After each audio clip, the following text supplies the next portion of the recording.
Hello' গাইছ, এটা mini ব্লগলৈ আপোনালোকক স্বাগতম জনাইছোঁ। আশা কৰোঁ সকলোবোৰ ভালে আছে। এইফালে চুক প্ৰথমতে ঘি দি ৰচুন পিঁয়াজবোৰ ভাজি ল'লোঁ আৰু ডালচেনি, ইলাচি, লং, জাবিত্ৰী সকলোবোৰ দি ইয়াতে তেলতে ধুনীয়াকৈ ভাজি আছোঁ।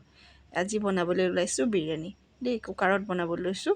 গতিকে মই প্ৰথমৰ পৰাই আপোনালোকক দেখাইছোঁ। তাৰপাছতে ইয়াতে এড কৰিলোঁ মাংসখিনি।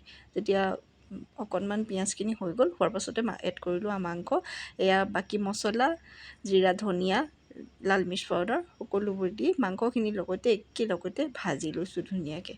তাৰপাছত অকণমান দেৰি ভজাৰ পাছতে মই ইয়াতে এড কৰিলোঁ, অকণমান যেতিয়া তেলটো ওলাই গ'ল তাতে এড কৰিলোঁ পানী। ইয়াত দেখিছে নহয় ধুনীয়াকৈ, নহ'লে মাংসটো তলত লাগি যাব আৰু পিঁয়াজ চিয়াজবোৰ জ্বলি যাব, ভাল নহ'ব খাবলৈ।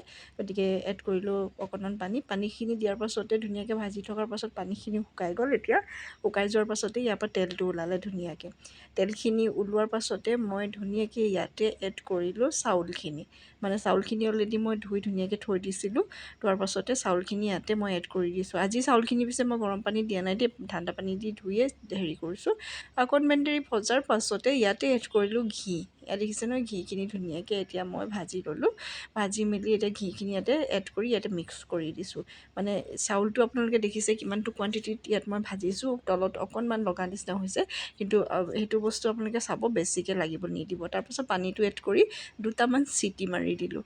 চিটি মৰাৰ পাছতে ফাইনেলি ৰেডি হৈ গ'ল মোৰ চিকেন বিৰিয়ানী। এয়া দেখিছেনে, ঘৰতে অকণমান সময় আপুনি কষ্ট কৰিলে ধুনীয়াকৈ ৰেষ্টুৰেণ্টৰ দৰে চিকেন বিৰিয়ানী খাব পাৰিব। এয়া দেখিছে ধুনীয়াকৈ সৰু এটা ৰেচিপি আপোনালোকলৈ আগবঢ়ালোঁ। যদি ভাল লাগিলে কমেণ্ট আৰু শ্বেয়াৰ কৰিবলৈ নাপাহৰিব আৰু মোৰ পেজটো ফ'ল' কৰি দিব। আজিলৈ ইমানে, আকৌ এটা নিউ ব্লগৰ সৈতে আপোনালোকক পুনৰ লগ পাম। হেভ আ নাইচ ডে'।